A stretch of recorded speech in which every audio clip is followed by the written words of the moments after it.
Mrs. Liz. Welcome to my little urban homestead and welcome to Fabric Friday. I'm making a belt to go with the dress that I've just finished, that I made from the pattern for that top that I keep changing the neckline on. I've now made a dress out of it. But I want a belt for it. So I've got a piece of fabric here and I'm making it out of this dark red that's I put on the neckline.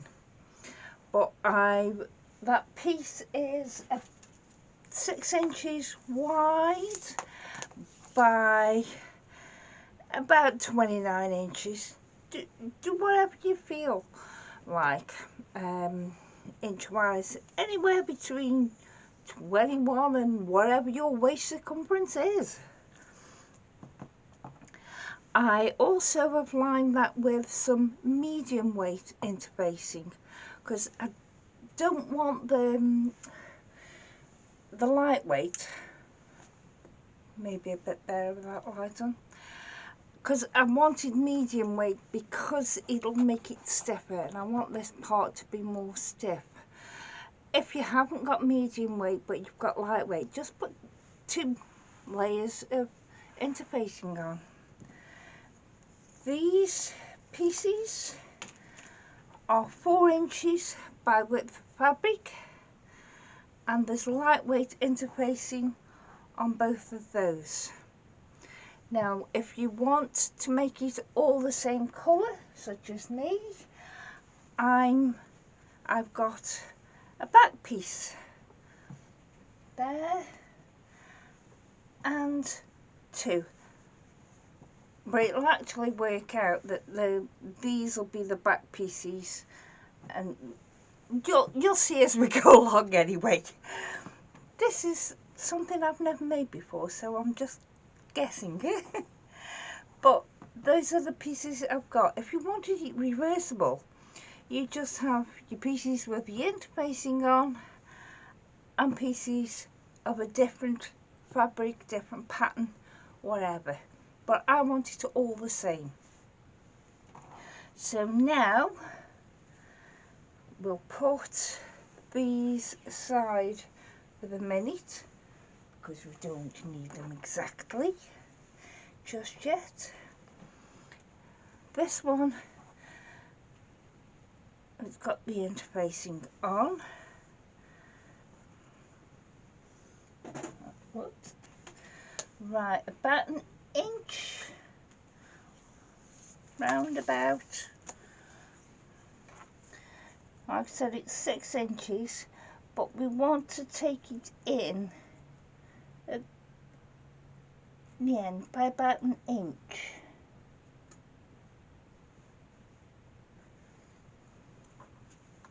So I've folded it in half and I'm going to curve. Don't like that curve.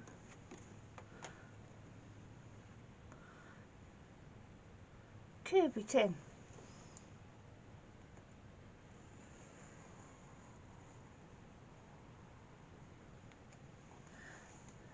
And do the same on the other side.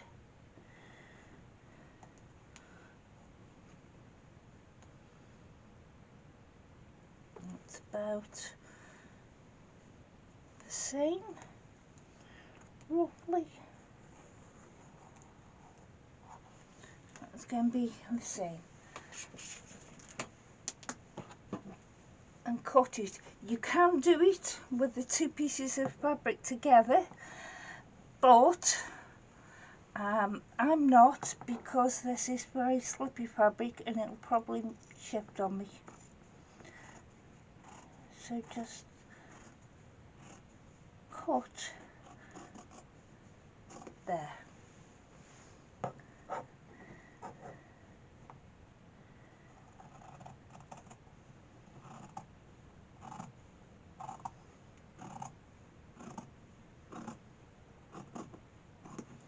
Now this 6 inch piece of fabric, the ends is taken down to 4 inches.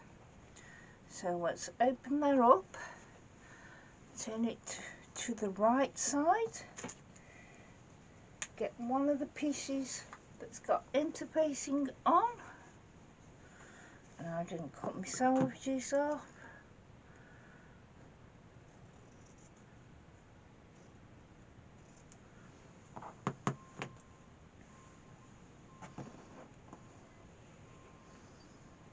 Cut it off one end, which I will be sewing, don't know if you can see that, to there. Let's just pin it and do whatever seam allowance you prefer to do, whether it be half an inch, a centimetre, quarter of an inch, whatever, and just sew them there. The other side, cut my selvage off this piece as well. This is an important bit, I think, to, if I turn it round you might make it out better, because we'll be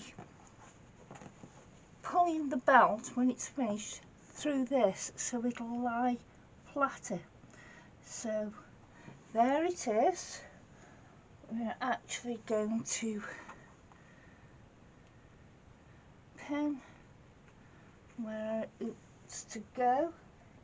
Same seam allowance as before, but on this side you want to leave, let's measure it, the interfacing is the bit to go from. You want to leave a good 2 inches. So if I make a mark at,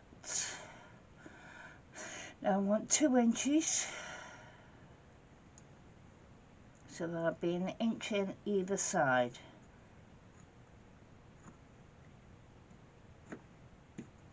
There, I've made my mark, and we will sew from the outer edge, whatever seam allowance you want, down to that mark and then up and off. And this one will be the same, down to the mark, up and off. So this will be open. But we'll do them first, and then I'll show you what that looks like. I have sewn them together and pressed them out. I've only finger pressed them, I haven't done them with the iron. And I have done the one that's the lining, if you like, exactly the same. So what I'm going to do now is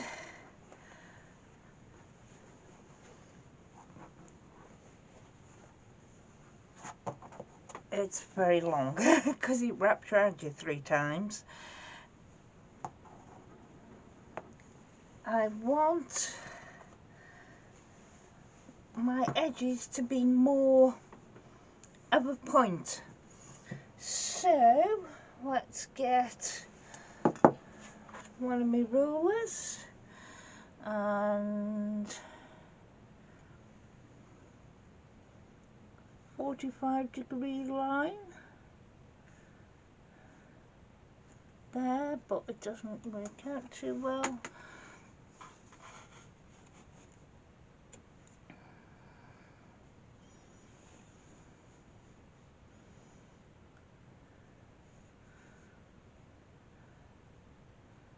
That's it. Don't get that bit on it, but never mind.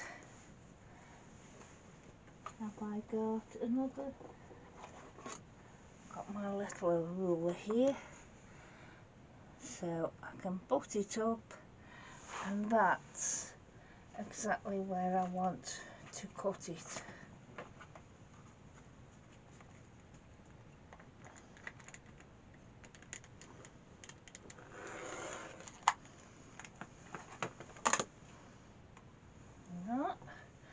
And I want the other side to match it. Now obviously you don't want them different ways. You want this one that way. So find that there out of the way, that 45-degree line. I can't find any more.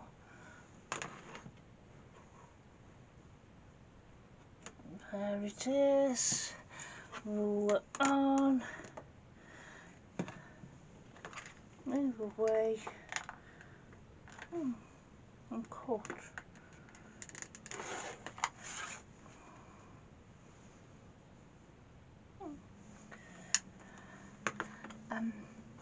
That'll give me more of a point to it. Now the lining for it, I'll cut exactly the same. Oh, it's sticking to me mat. And we're going to basically right sides together, pin this lining piece to that once I've done the edge the same. But what you have to do is find the bit that you have left open that we're going to pass it through, and you need to find the bit on the other so you can put them right sides together. So just pin it all the way around, sew it all the way around, but I'm going to leave a little gap here because I'm going to be top stitching possibly afterwards. No, I haven't, because I haven't got the right red. Well, I can always top stitch from the back. Yeah, so I'm going to leave a hand gap so I can pull it all through. So I'll do that now. You can't see it all in one go because it's extremely long, but you could possibly see me stitching there. I don't know. But I've stitched all the way around and the point there, and I'm trimming up all of it, and then I'm going to turn it right side out through this centre bit. But this fabric frays an awful lot, so once I've turned it around I'll show you.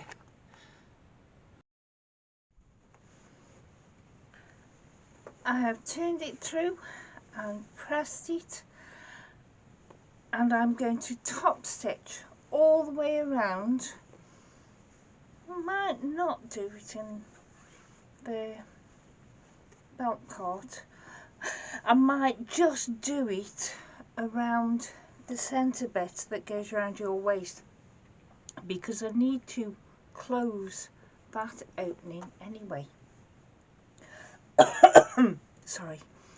So I'll decide what I'm doing, top stitch it, and then I'll show you how it is on my body form. So there is the dress with the belt I've just made, and it's that's amazing. Higher at the front than the back. So I suppose it's a high-low dress, ruffle around the bottom of it, all from one simple round neck top pattern. Thank you. Bye.